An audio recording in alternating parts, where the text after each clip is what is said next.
The first true upset. The first true upset of the 2026 T20 World Cup has happened. It is a shocker at the Premadasa Stadium because Zimbabwe, yes, Zimbabwe have managed to pull off a 23-run win, and because of this, Group B is entirely wide open now, because Australia's victory against Ireland ensured that, okay, they had a very good run rate, but Sri Lanka and Zimbabwe have now won 2-2 games with 4 points, and with Australia now facing Sri Lanka in one of their games, it's now a must win. Australia are in the territory where they could be dumped out even before the Super 8 stage, and it was set up with Brian Bennett, then Sikandar Raza and all of them scoring vital cameos. Brian Bennett in particular scoring a 50. 169 for 2. We felt on this Premadasa wicket it will be challenging. More than challenging. Australia reduced to 29 for 4. Matt Renshaw, Glenn Maxwell trying their best to steady Australia. But then Blessing Muzrabani taking 3 wickets. Brad Evans chipping in with 3 wickets. Then Ryan Burl also chipping in with a wicket. And that is why now Zimbabwe are on the cusp of ensuring they eliminate Australia from this competition. A phenomenal result, to say the least, because again, what it's done, as Siddharth rightly points out, now Group B is suddenly wide open. There's 3 teams, all of whom can very easily qualify for the next round. Now for Australia, every game is must win. You would have thought, okay, maybe they're going to approach the game against Sri Lanka, co-hosts, lest we forget, with some degree of lightness had they won easily today. But 170 actually proved to be a rather tricky chase, and that's the key when it comes to looking at the grounds right now in Sri Lanka. They're seeming to be on the slower side. And that is making proper run chases tougher. Just go to the scorecard and let's look at how it is, even the Zimbabwe batters, let's say, fared. It wasn't... See, you had Brian Bennett, who was the top scorer, but he was going at a strike rate of under 120, 114 to be precise. Even beyond that, you had Ryan Burl, who contributed some quick runs, or some vital runs, but again, 116. You had Tadiwanashe Marumani and Sikandar Raza, who played at a quick pace, but they weren't big scorers. 169 for 2 in 20 overs. I thought, looking at the way the pitch was playing, I'm like, anything over 160 is over par. I thought 160 was par. So the fact that they got to 169, meaning Australia had 10 extra runs to chase. I said it might be a tricky chase. They needed early partnerships like what Zimbabwe had. But the fact is they lost too many wickets too quickly. And what that means is now they're in a situation where they could be knocked out by their next game. Because if they lose to Sri Lanka, then I think it's curtains. Because Zimbabwe can also reach 6 points. Yeah. Then it will need Ireland to beat Zimbabwe for Australia to stay alive. But then look at Zimbabwe. I mean, 2 World Cups that Australia and Zimbabwe have played in 2007 in Cape Town and now 2026 at the Premadasa Stadium. Australia have not won against Zimbabwe ever. And continues this very weird trend. I mean, see, Australia have not won against Zimbabwe. India have not won against Sri Lanka and New Zealand in T20 World Cups. So there is this very strange thing that is happening at this point in time when it comes to this. But kudos to Zimbabwe for ensuring that they have come to Sri Lanka, showing plenty of fight. And remember, they will be playing all their games here. Zimbabwe just need to win against Ireland. Yeah. And that's it. They'll be on 6. If Sri Lanka beat Australia, game over. Your 2 Super 8 teams from this particular group are Zimbabwe and Sri Lanka. And by the way, the seeding that was given to Australia will then go to Zimbabwe. Correct. And India, Zimbabwe, potentially, looking at the current situation, it will be India, Zimbabwe, West Indies. Those are the teams that will be, and South Africa in that top bracket that you have. X1, X2, X3, X4 might be that. Y will be Pakistan, England, maybe Sri Lanka and New Zealand. Could be. Could be. See, for Zimbabwe, look, whether or not Australia make it through is irrelevant. They're now in a situation that if they win their next game, they're through. They'll be at 6 points. There's only 2 teams right now who can get to 6 points, which is them and Sri Lanka. So actually, if you think about it, if they win their next game, unbelievably, they'll be through to the Super 8. And see, that's the thing with T20. It's a great leveler, if you ask me. Short of the format, always a scope of an upset. And by the way, Zimbabwe won today by 23 runs without Sikandar Raza bowling 2 full overs. Yeah, he had a hamstring cramp. Yeah, he was having a major cramp, even though he stayed on field, was captaining. clearly not moving right. If his 2 overs were there, I suspect they could have been winning by a bigger margin, which would have given a significantly higher boost to their net run rate. Correct. Already, I think they've gotten a good boost because I think they'd be 1.984 because they thrashed Oman. Hmm. Which is why now Zimbabwe, they just have to win. I think the next game is against Ireland, if I'm not mistaken. So just check. yes, February 17th. And then their last game is against Sri Lanka. So they'll have the advantage. Until then, Australia's game against Sri Lanka would have been done with. So that is why Zimbabwe now for 2 World Cups, when you look at it, 2022, they managed to beat Pakistan at Perth by 1 run. It was again thanks to Muzrabani, Sikandar Raza and Brad Evans. Evans bowled that final over, and that is why now here a complete performance. Muzrabani taking 4 wickets, 100 T20 wickets now for blessing Muzrabani. Brad Evans chipping in with a lot of firepower with the ball. But Brian Bennett, I mean, we thought his catch against Oman was sensational. Now with the bat, sensational effort indeed. It's funny you mentioned fielding because I thought Zimbabwe were excellent on the field. It wasn't just that good catch. I'm forgetting Munyonga. Tony Munyonga. Yeah, Tony Munyonga. Similar, he had to run 15 meters, dive to his right. Reminded me a little bit, although he had more time, of Glenn Phillips 2022. Sydney. Yeah, he had less time because this was an instinct catch. Munyonga had more time, little bit more time. But phenomenal effort, and in general also their ground fielding was very good. There were a couple of occasions I'm thinking, okay, maybe Australia can run 2 here. Nope. Flat throw straight back to the keeper, and I'm like, ooh, they're doing very well. They're a very good side, certainly a decent T20 side, and given the conditions on offer, I think they've done well to actually 2 wins on the trot. Oman, look, we were expecting them to win. They're beating Australia now. It's put them in a situation where 1 win puts them in the top 6.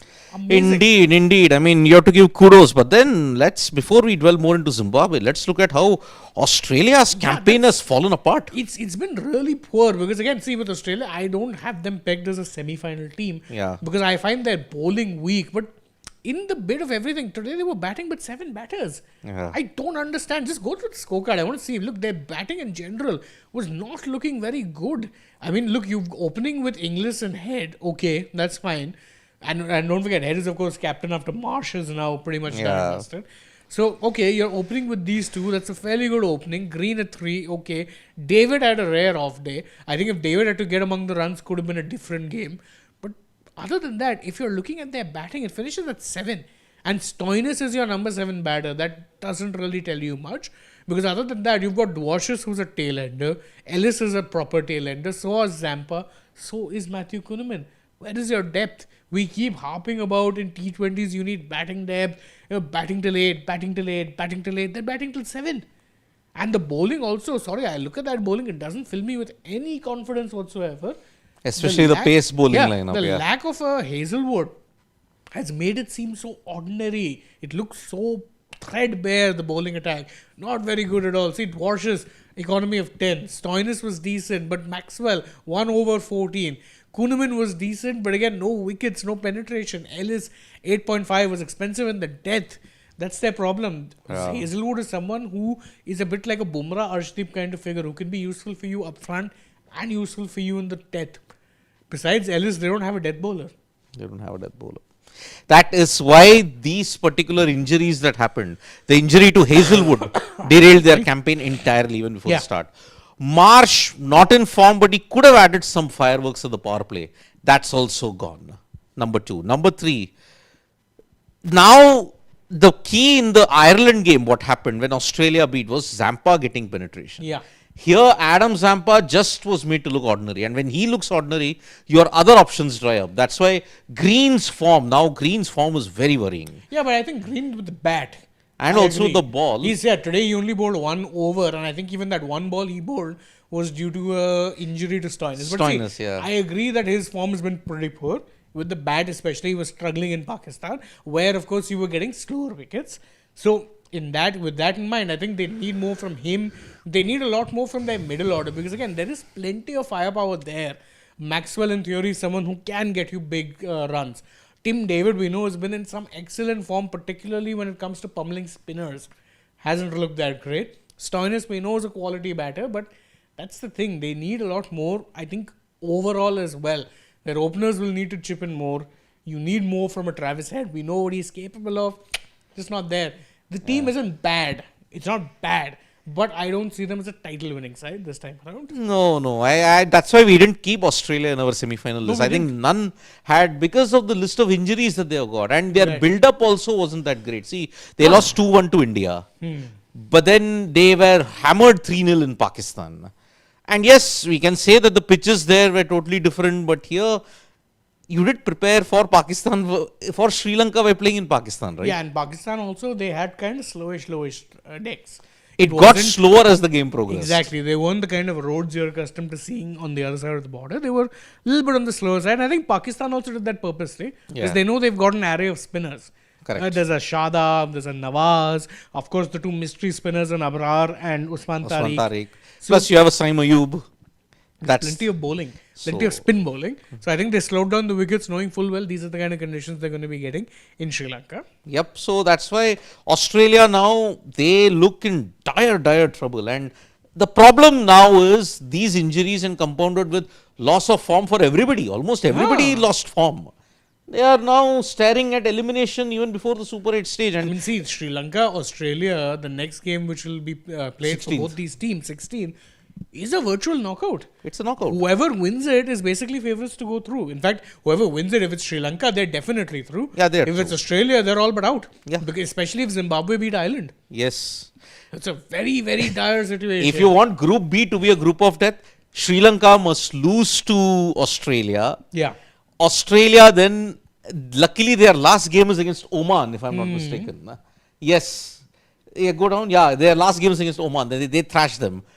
Sri Lanka then beat Zimbabwe. Then you'll have Sri Lanka, Australia going through. Then it becomes very troublesome because then it could potentially go down to NRR. Yeah. You need Ireland beating Zimbabwe. Correct. That is the way only we can look at it. By the way, no team. You can get to a situation where there will be a lot of teams tied on the same point. So, for example, Australia beats Sri Lanka but loses to Oman. But that won't happen technically. But then if they lose to Oman, We're talking mathematically. Yeah. Technically, mathematically speaking, even Oman aren't out. no one's out. No one is out of the T20 World Cup yet. That E hasn't come in front of them. The Because E is not come. yeah, Oman can beat Ireland and Australia. They'd have to hammer because their net run rate's really bad. Minus 4.8, and that isn't happening here. So yeah, Australia at this point in time are staring at elimination, and Zimbabwe, I mean, credit to them. I mean, they have always kind of, whenever they've come to an ICC event, they have lit up with certain performances. I mean, they were very unlucky to not make it in 2024. I think they lost out in the African qualifiers. I mean, imagine if Uganda were not there and Zimbabwe there, whether that would have been such a tough group. Yeah. Afghanistan, New Zealand, West Indies, Zimbabwe, and Papua New Guinea. That's a proper group of death, especially for Papua New Guinea. It's They would have won a single match. they They didn't win a single match anyway. Anyways, yeah. So Zimbabwe all-round performances led by some part-timers. For example, Graham Kramer. When you look at it, what a story it's been for him. Till 2019, he was there, but then he didn't play for 5-6 years. He migrated to the UAE because his wife was in the Emirates Airlines as as the pilot, and he then took up consultancy roles in the UAE cricket team and also in the Rajasthan Royals Academy. Correct. Then Sikandar Raza, he himself is, I think, trained as a pilot. Sikandar Raza, I think, or he's an aeronautical engineer. That's what I look at it. So Sikandar Raza, then all the others, Blessing Muzrabani, Brad Evans. I mean, Muzrabani has been one of your star picks for Zimbabwe. Although I saw him this time, his action had changed. I think Muzrabani, first he would be very whippy. Now he's kind of more round armish in that sense. Maybe the injuries that he's suffered. Yeah, a could lot have of potentially played a stress part. fractures that he's Yeah. had. Yeah. And I'm glad Sikandar Raza is in the winners' podium at this time because he's advocated for lesser teams to have a constant presence in the ICC events. And that is why you see the gap is closing up. You had Nepal almost pulling off the impossible against England. Nepal, Netherlands were one drop catch away from beating Pakistan. Exactly. USA had India on the mat. There's plenty of instances where Namibia, I mean, they had beaten Sri Lanka in 2022. Scotland had beaten West Indies. Nepal almost did it to South Africa in 2024 when they had to win by Netherlands, South Africa. Netherlands have done it twice.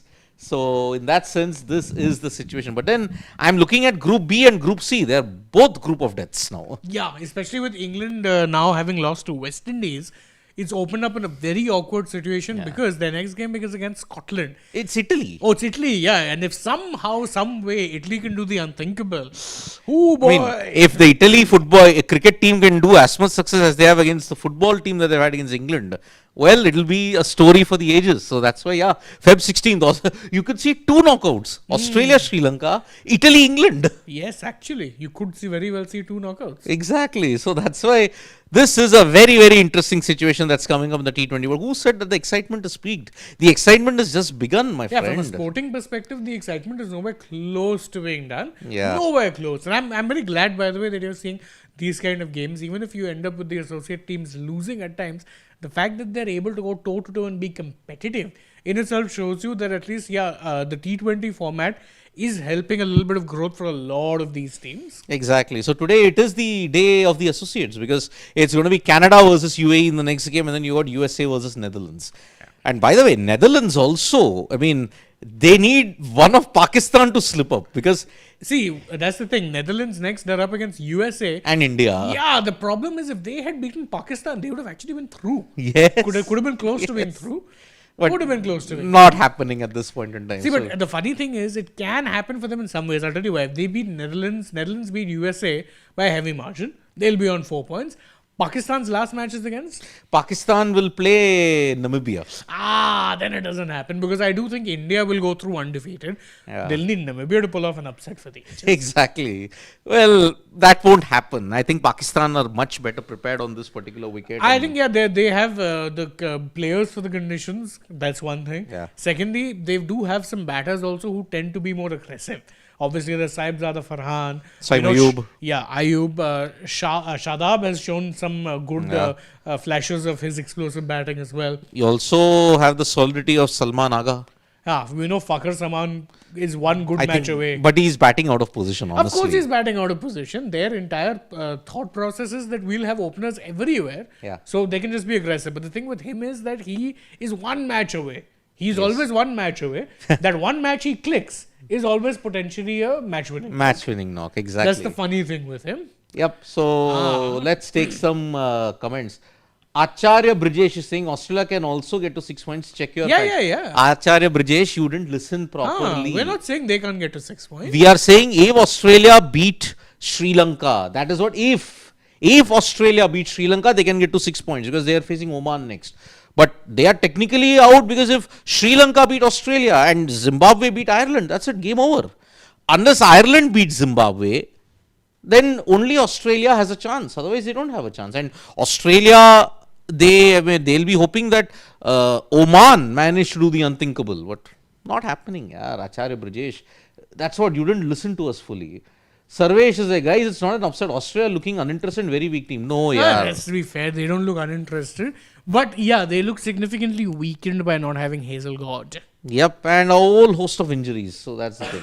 Ashish Dhar is saying, West Indies spinners stifled England players with good batting, can be tournament favorites. India needs to watch out how to tackle spinners, struggled yesterday. Yeah, I think, that's the key. I think even now, the next game, which is going to be played in Colombo, they'll need to change their template a little bit. You're not going to be able to be going gung-ho. It's going to be more similar to, dare I say, what you were getting in the Asia Cup. Asia Cup, yeah. A little bit on the attritional side. I like this username, by the way, Bhatta25. Very, very apt username considering some of the controversies we're dealing with. Head and Green need to step up or Australia going out. Agree. Head and Green, even if they are stepping up, I think it's a case of too little, too late. I think, look, India, when you look at their next game, Sri Lanka, it will happen in the night at the Premadasa. So far, Australia's games have been day games. They have had a 3 p.m. game, they have had an 11 a.m. game. But the game against Sri Lanka is potentially, I think, a 7 p.m. game. So there they'll have to adjust to the dew, they'll have to adjust to different conditions altogether. Exactly. It's not going to be easy, my friend. It's not going to be easy. Who won the toss today? We'll have a look at that. Just have a look at that because I'd be very interested if... I think it was Zimbabwe who won the toss. They won the toss. Just go to the scorecard and go down. No. And it was Australia who chose to bowl. That's what I was saying. Sometimes you need to throw conventional wisdom out of the window. Yeah. In a day game, it never makes sense to chase. It doesn't. You have to bat first because it will get tougher to bat. Simple as. Why didn't they do? Why when they did it against Ireland? That should have been an indication. It gets slower and lower at the Premadasa at the Exactly. SSC, but it's just. I think it was a bad judgment by Travis Head. That's why I See, think. Veshak you've got who says that India changed their template post 2022, but Australia is still stuck in old school. Yeah, I mean, I don't think, they're not stuck in old school per se, but a lot of their key players all have lost form. Have lost form and they've got injuries also. Yeah, what can you do about it? So, yeah, it's not looking good for Australia. And I think one more season, one more edition where they'll not be doing well in the T20 World Cup. Their only hope now is in 2028, where they are co-hosting with New Zealand. So. Ashish there says Indian spinners aren't varying their pace under pressure. I don't know. I've seen Varun do it more often than not. See, Varun has subtle variations when it comes to his length and line. Ha. Pace remains uniform. Yeah, mid-90s. Yeah. Aksar, on the other hand, yeah, he does struggle to vary his pace. That's another issue. But then you'll have a Kuldeep. If suppose. I would do that. Yeah. Drop Arshdeep, bring in Kuldeep. You can have one more change. If the wicket is an absolute rank turner, then drop Rinku, get in Washi. Is Washi? Oh, yes, you could do that. You could do that. Because everybody yesterday, Shane, were lambasting Rinku Singh. No, but I don't see. This is what I don't understand. Memories are very short. Exactly. Memories are very, very short. Although, considering this team management, I won't put it past them. I know. That's the problem. So, I am just looking at the fact that if this is how the Premadasa is playing in the day, then with the dew in, it could play slightly better in the night. Looking at how it is, but it's not going to be easy. I am telling you, the conditions in Colombo are not going to be simple at all. It will be very attritional Asia Cup style like cricket that will be played at this point. Then, looking at the situation now, Ashish Sharma saying, India, Pak, West Indies, New Zealand, South Africa are going to be top 4. Maybe. But actually, Ashish Sharma, it might be difficult for West Indies, could be, because if South Africa are also part of that. India, South Africa, West Indies, and looking at the other side, it could be, that's what we'll have to check. It's very, very confusing. Looking at it now, go down, Group D, I want to see Group D. New Zealand, could be. It could happen. So, yeah, England, Pakistan, Sri Lanka. If Australia don't go, then Zimbabwe will be there. So, in the Super 8 stage, yeah, it's not going to be. I like what GGK is saying. He's saying this is the start of an end of Australia as a cricket giant. No players to transition to truly Indian era now. But end of Australia as a cricket giant is a bit far. They won a World Cup 3 years back. Yeah, 2 years back. Plus, see, if you have to look at prioritization and all those things, Australia are far from finished. I thought we heralded Australia's dominance that ended in 2008 until 2012. But they still kept winning. 2015 they won. 15 they won. But see, just because it's a T20 World Cup and you're now going to see a third T20 World Cup trophy for India, let's wait and watch until March 8th. It's not easy defending a title. It is not easy to win at home. So maybe those two jinxes could end. But now it is the Indian era, agreed, but it is not the end of Australia as a giant. Honestly, it's not. Rishi Wadia, Steve Smith could really be a good choice in Sri Lankan conditions. But I think he's just on standby. Yeah, he's on standby right now. Yeah.